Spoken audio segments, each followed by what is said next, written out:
Hari ini, mari kita belajar firman Tuhan yang bertajuk Nilai Rasional dan Nilai Kristus. Menurut Alkitab, apakah yang Tuhan ingin kita hargai pada zaman ini?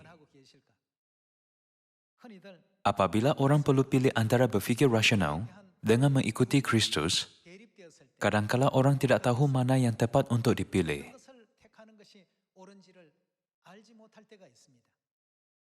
Satu contoh yang penting telah ditunjukkan pada masa Raja Saul.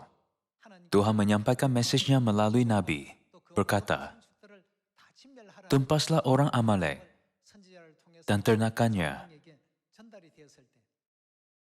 Namun, walaupun selepas menerima perintah Tuhan, dia menyelamatkan lembu-lembu dan anak domba yang terbaik dan gemuk, lalu membawa mereka pulang. Nabi itu sangat menyesal dan berkata kepada Raja Saul, "Mengapakah engkau menyelamatkan ternakan dan bukanlah menumpaskan semuanya menurut apa yang diperintahkan Tuhan kepadamu?" Nabi Samuel sangat menyayangi Raja Saul. Namun, Tuhan berkata, "Aku menolak Saul sebagai raja." Nilai rasional dan nilai mengikuti Tuhan. Apabila kedua-dua nilai itu bertentangan, Raja Saul menganggap fikiran rasionalnya lebih bernilai. Semasa kita berjalan di jalan iman, kita dapat menemui dua kumpulan orang. Orang yang menghargai fikiran rasional dan orang yang menghargai kehendak Tuhan. Apabila sesuatu nampak masuk akal, itulah sesuatu yang dapat disetujui oleh semua orang. Alangkah baiknya jika kita melakukannya dengan cara ini. Di sinilah Saul melakukan kesalahan. Tuhan berkata, "Jangan tinggalkan sesuatu, tumpaskan semuanya." Namun orang berkata, "Bukankah lebih baik jika kita menyelamatkan dan mempersembahkan korban kepada Tuhan?" Ketika Saul mendengar bahawa lebih baik menyelamatkan beberapa daripada menumpaskan semuanya, itulah apabila dia menganggap rasional manusia lebih bernilai. Apa yang dilakukannya? Dia mengabaikan nilai firman Tuhan. Inilah sesuatu yang sering berlaku semasa kita berjalan di jalan Injil. Semasa kita berada di persimpangan jalan, seperti Raja Saul, haruskah hanya ikut fikiran rasional kita? Atau haruskah kita ikut jalan perintah Tuhan, walaupun nampaknya kurang rasional?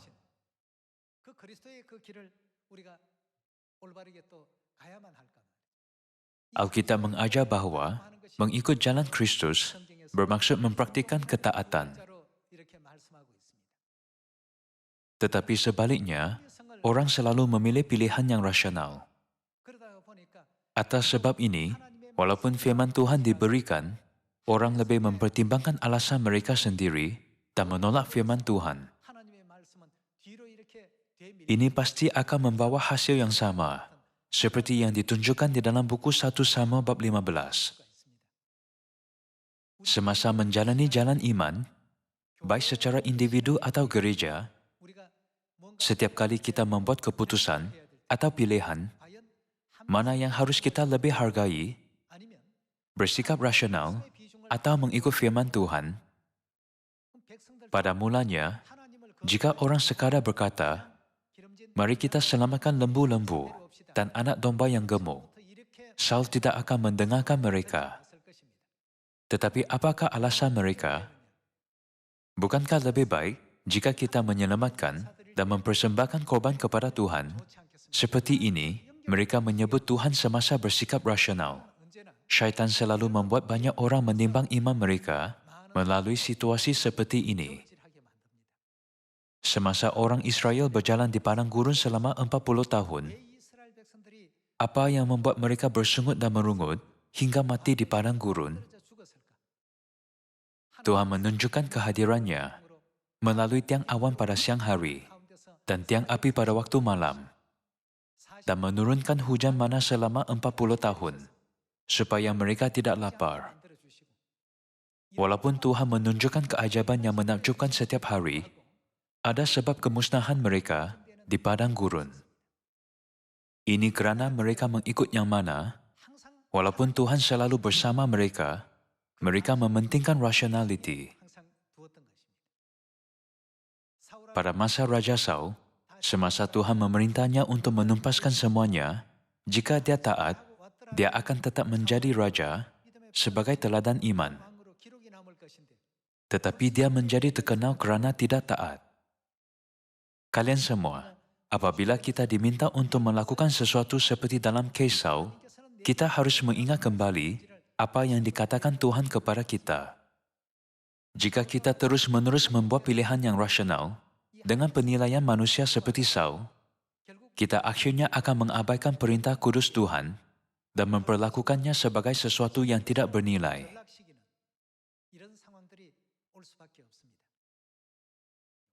Mari kita lihat ajaran ini di dalam buku Wahyu bab 14. Wahyu bab 14 ayat 1.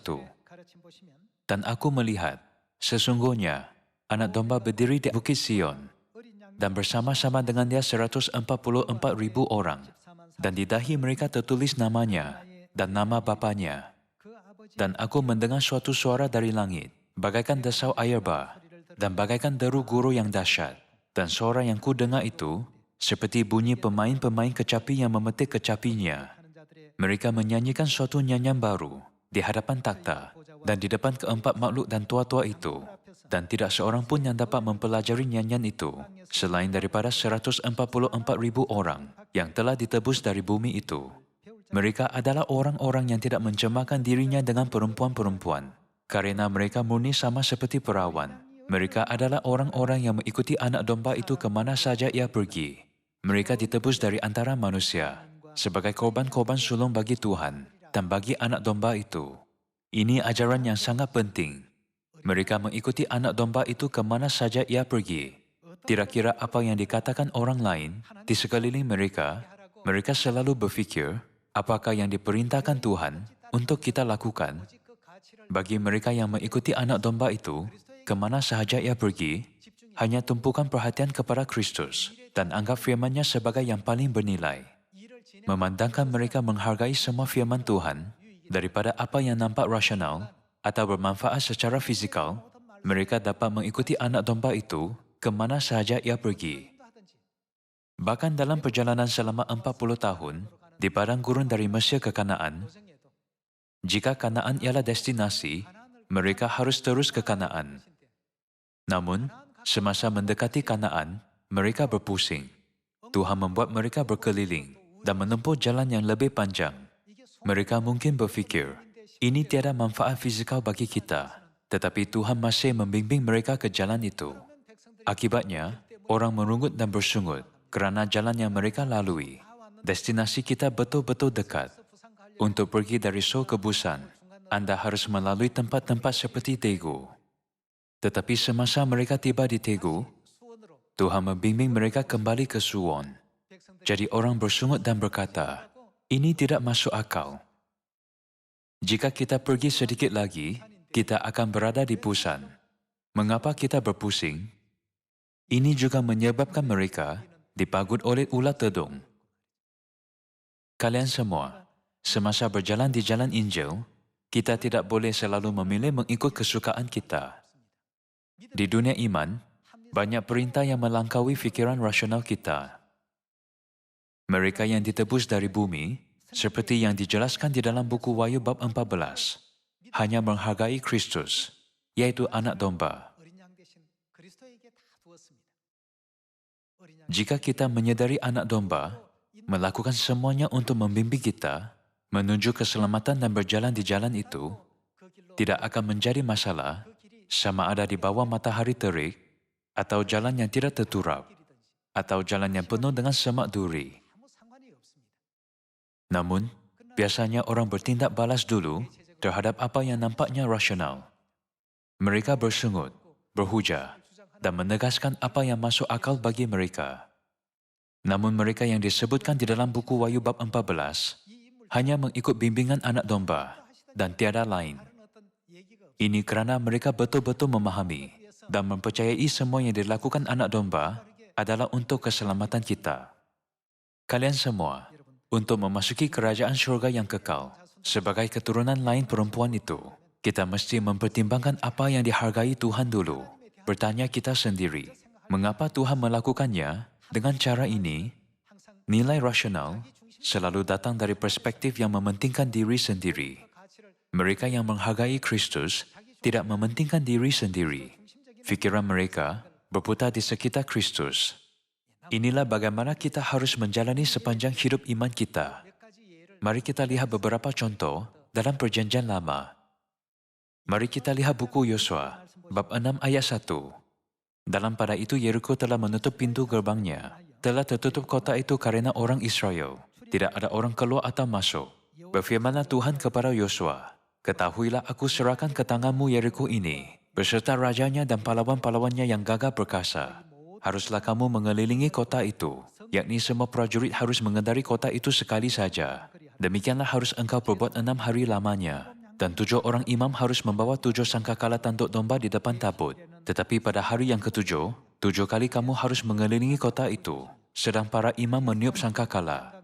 Apabila sangkakala tanduk domba itu panjang bunyinya, dan kamu mendengar bunyi sangkakala itu, maka haruslah seluruh bangsa bersorak dengan sorak yang nyaring. Maka tembok kota itu akan runtuh. Lalu bangsa itu harus memanjatnya, masing-masing langsung ke depan. Kemudian Yosua bin Nun memanggil para imam dan berkata kepada mereka, angkatlah tabut perjanjian itu, dan 7 orang imam harus membawa 7 sangkakala tanduk domba di depan tabut Tuhan.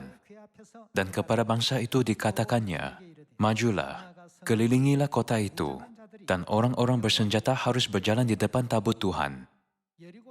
Cara Tuhan memerintah mereka untuk menaklukki kota Yeriko bukanlah sesuatu yang nampaknya rasional.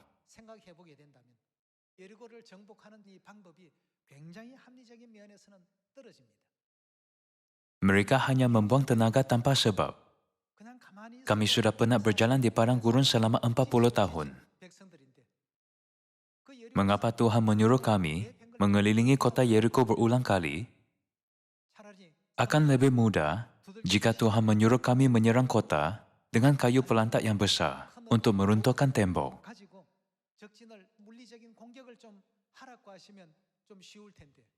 Tetapi jika kami mengelilingi kota hari demi hari, mereka akan mengejek kami dan berfikir bahawa kami tidak menghampiri kota kerana takut kepada mereka.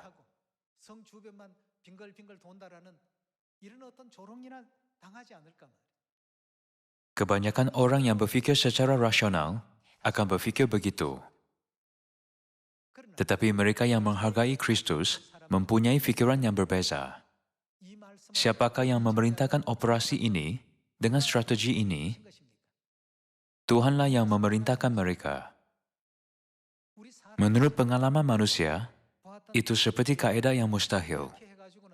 Tetapi semasa memiliki 100% iman bahawa keselamatan dimiliki Tuhan, mereka mengelilingi kota sekali sehari dan 7 kali pada hari ketujuh. Ketika mereka mengikut kaedah yang diperintahkan Tuhan kepada mereka dan bersorak, kerja yang menakjubkan dan tidak pernah terjadi sebelumnya berlaku. Tembok Yeriko runtuh sendiri. Kalian semua, mereka yang berfikiran rasional, sering bersungut dan merungut. Ini kerana mereka menganggap pengalaman masa lalu mereka sangat bernilai. Namun, semasa berkaitan dengan firman Tuhan, ada banyak perkara yang belum pernah kita alami sebelumnya. Itulah sebabnya, bahkan Raja Saul tersandung. Yudas Iskariot juga tersandung atas sebab yang sama. Apakah yang dapat dilakukan oleh agama baru ini yang percaya kepada Yesus terhadap imam-imam, ahli-ahli Taurat, dan orang yang mengikuti mereka? Dapatkah ia mengalahkan dan menakluki Empire Rom? Ketika Yudas melihat segalanya dalam batasan fikiran rasional, imannya kepada Kristus terus hilang. Oleh sebab kehilangan iman, Yudas akhirnya menjual Yesus dan menyerahkannya untuk 30 shilling perak.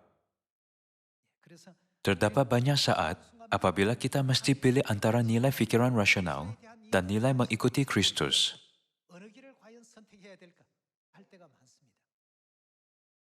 Satu pilihan berdasarkan pengalaman masa lalu seseorang, dan yang lain berdasarkan perintah Tuhan.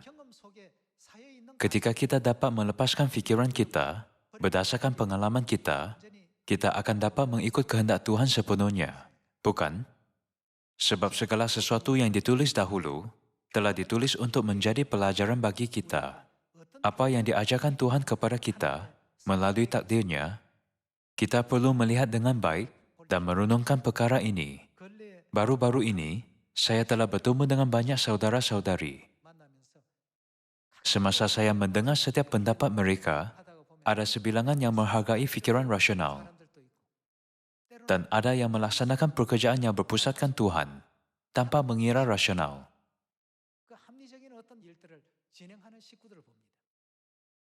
Saya mendapati bahawa mereka yang menghargai Kristus dahulu dapat menerima hasil yang lebih banyak dan baik.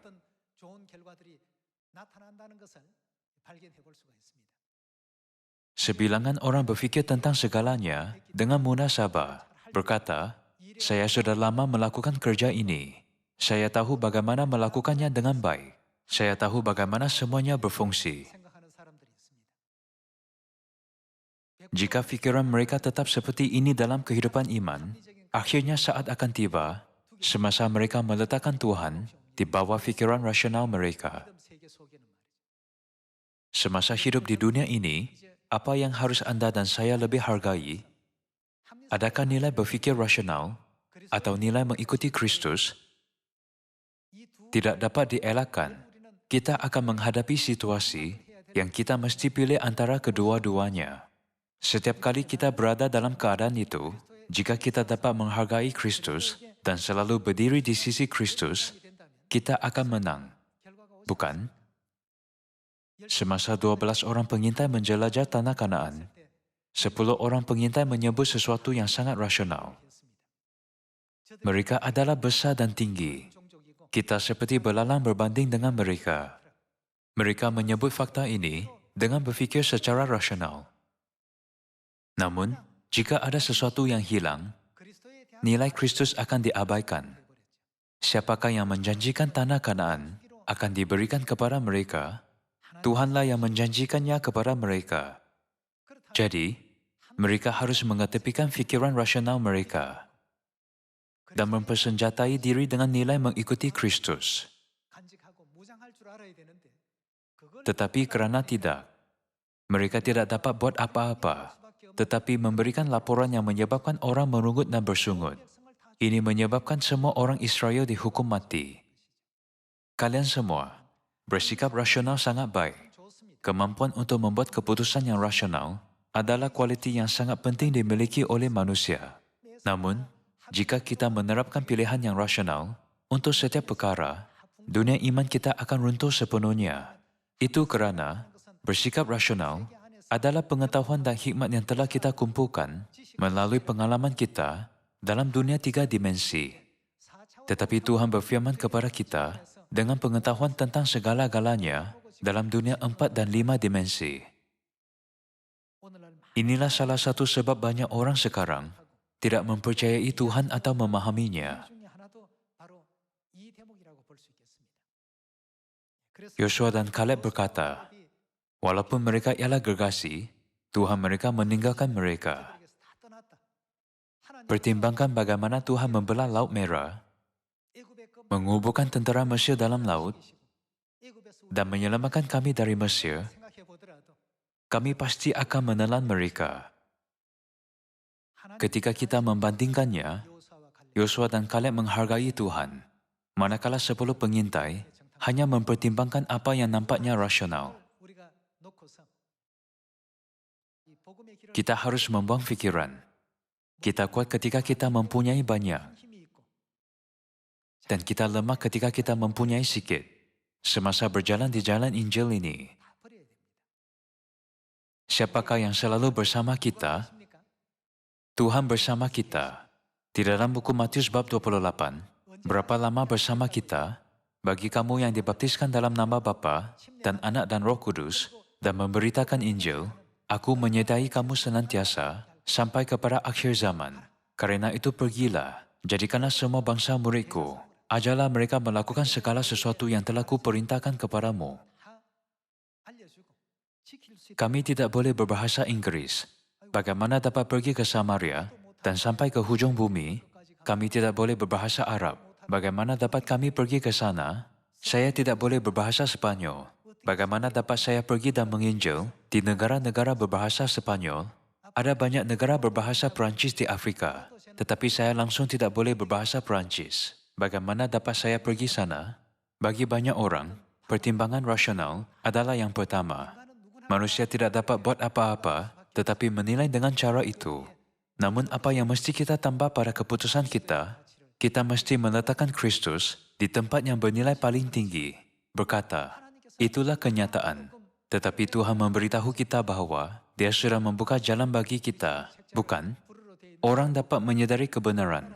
Selepas membaca buku kebenaran dalam bahasa Perancis, menyambut hari Sabat dan Paskah, dan menjadi pekerja Injil yang dapat menginjil di negara-negara berbahasa Perancis. Tidakkah ini mungkin? Kita tidak tahu bagaimana semuanya dihubungkan, tetapi Tuhan tahu dan mengendalikan semuanya. Mari kita lihat satu ayat lagi. Buku Hakim-Hakim bab 7 ayat 1. Adapun Yerubal, itulah Gideon, bangun pagi-pagi dengan segala rakyat yang bersama-sama dengan dia. Lalu mereka berkemah dekat mata air Harod. Perkemahan orang Midian itu ada di sebelah utaranya, dekat Bukit More, di lembah. Berfirmanlah Tuhan kepada Gideon, terlalu banyak rakyat yang bersama-sama dengan engkau itu, daripada yang ku hendaki untuk menyerahkan orang Midian ke dalam tangan mereka. Jangan-jangan orang Israel memegah-megahkan diri terhadap aku, sambil berkata, tanganku sendirilah yang menyelamatkan aku. Maka sekarang, serukanlah kepada rakyat itu. Demikian, siapa yang takut dan gentar, biarlah ia pulang, enyah dari pegunungan Gilead.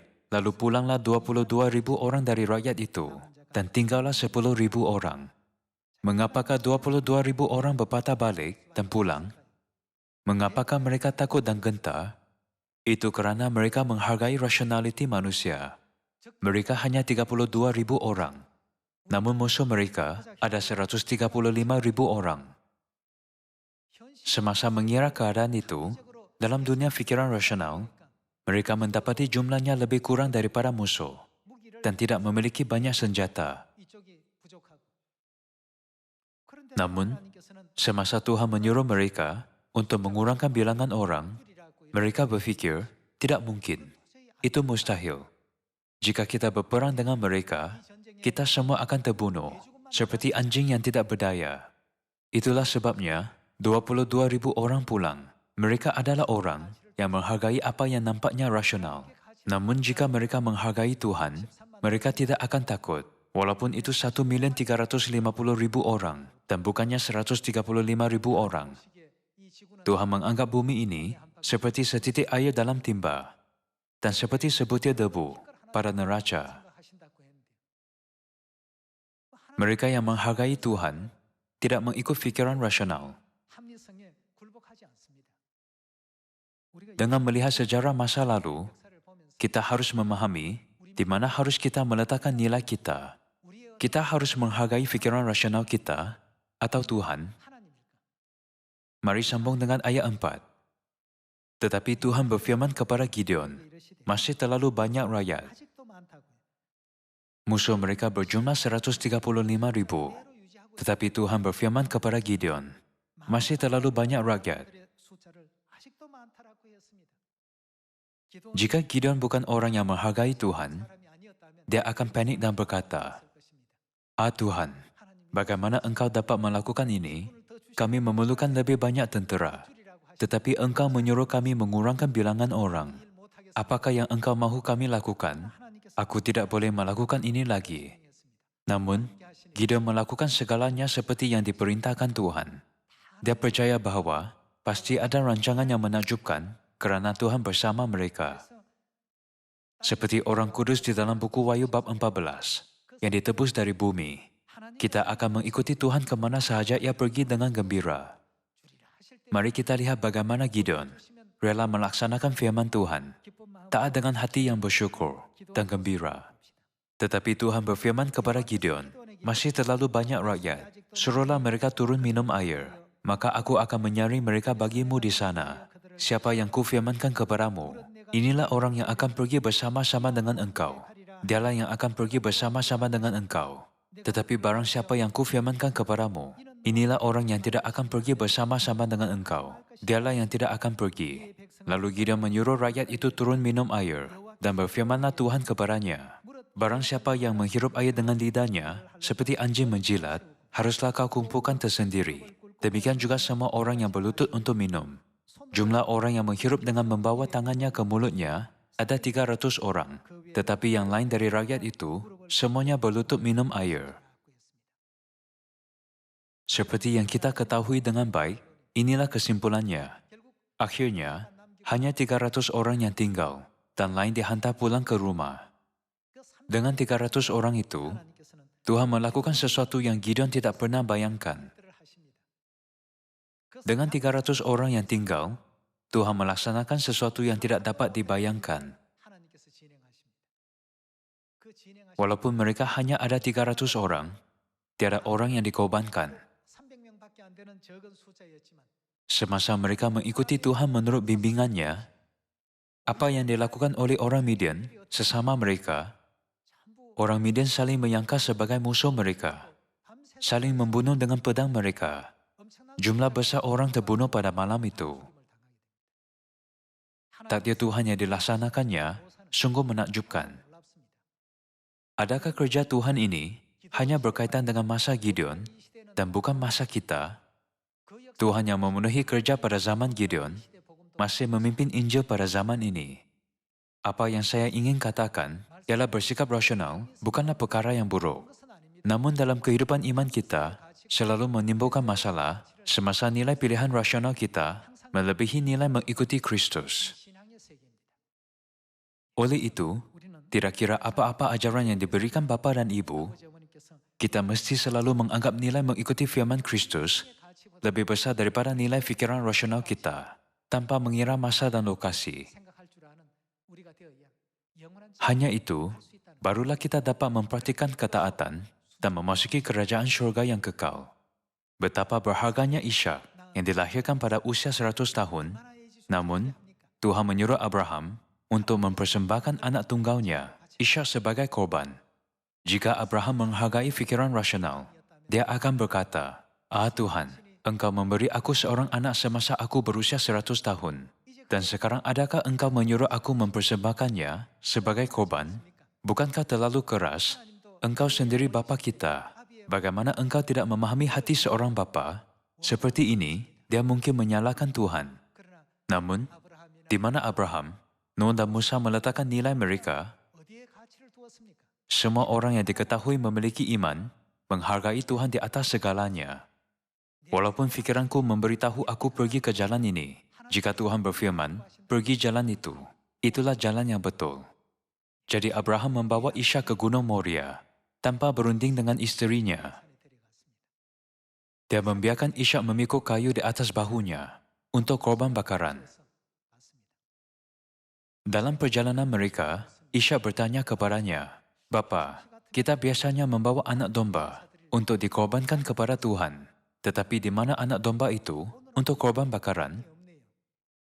Apakah jawaban Abraham? Abraham tidak dapat berkata, kamulah korban bakaran itu. Sebaliknya, dia menjawab, Tuhan akan menyediakannya. Dia mendirikan mezbah di situ dan meletakkan kayu di atasnya. Kemudian, dia mengikat anaknya Ishak dengan ketat dan meletakkannya di atas mezbah. Semasa Abraham mengambil pisau untuk menyembelih anaknya, dia mendengar suara Tuhan dari syurga. Abraham, Abraham. Jawabnya, ya Tuhan. Tuhan berfirman, sekarang aku tahu engkau menghargaiku lebih daripada nilai rasional. Engkau tidak ragu-ragu mempersembahkan anak tunggalmu yang dilahirkan pada usia 100 tahun. Adakah apa-apa yang akan aku tolak jika engkau mintanya? Mereka yang tidak mempercayai Tuhan dan mereka yang tidak memasuki Kanaan syurgawi ialah mereka yang hanya menghargai dan mengejar nilai rasional. Namun, Abraham mengejar apa yang di luar fikirannya. Oleh sebab Abraham menghargai firman Tuhan yang jauh melebihi fikirannya sendiri, dia sangat diberkati dan anaknya Ishak hidup. Seperti ini, semuanya berakhir dengan pengakhiran yang bahagia, bukan? Jadi apa yang harus kita hargai untuk benar-benar mengikut jalan Injil pada zaman terakhir ini, kita mesti berfikir tentang hal ini. Ketika kita membincangkan topik ini, saya teringatkan 10 hukum yang diterbitkan di halaman 496 dalam Katekismus Gereja Katolik. Anda akan mendapati 10 hukum dalam dua formula yang berbeza, formula Saint Augustinus dan formula Philo. Dalam formula Philo, Anda dapat mencari perkataan 10 hukum yang tepat seperti yang ditulis di dalam Alkitab.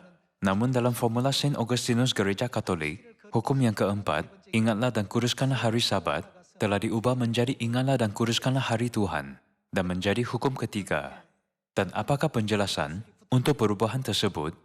Dikatakan bahawa formula Saint Augustinus lebih mudah sabar dan praktikal daripada formula Philo yang menyebutkan hukum keempat di dalam Alkitab. Ingatlah hari Sabat untuk menguruskannya. Mereka berusaha melaksanakan idea ini. Oleh sebab ia lebih mudah sabar, kita harus menyembah Tuhan pada hari Ahad dan bukanlah pada hari Sabat, hari Sabtu. Mereka sama sekali tidak menghargai firman Tuhan. Kalian semua, jika Anda dan saya ialah orang yang menghargai Kristus, kita akan pergi ke syurga sebagai anak-anak Tuhan yang dikasihi. Tambahan pula, kita akan memerintah sebagai imamat yang rajani dan menerima warisan kerajaan syurga. Saya berharap dengan ikhlas bahawa kita dapat menyediakan banyak minyak iman tahun ini dengan bertanya pada diri sendiri, apa yang harus kita hargai dalam kehidupan seharian. Meminta kalian untuk menganggap Kristus lebih berharga daripada fikiran rasional kita sepanjang hidup kita. Saya ingin tamatkan khotbah hari ini. Sekian, terima kasih.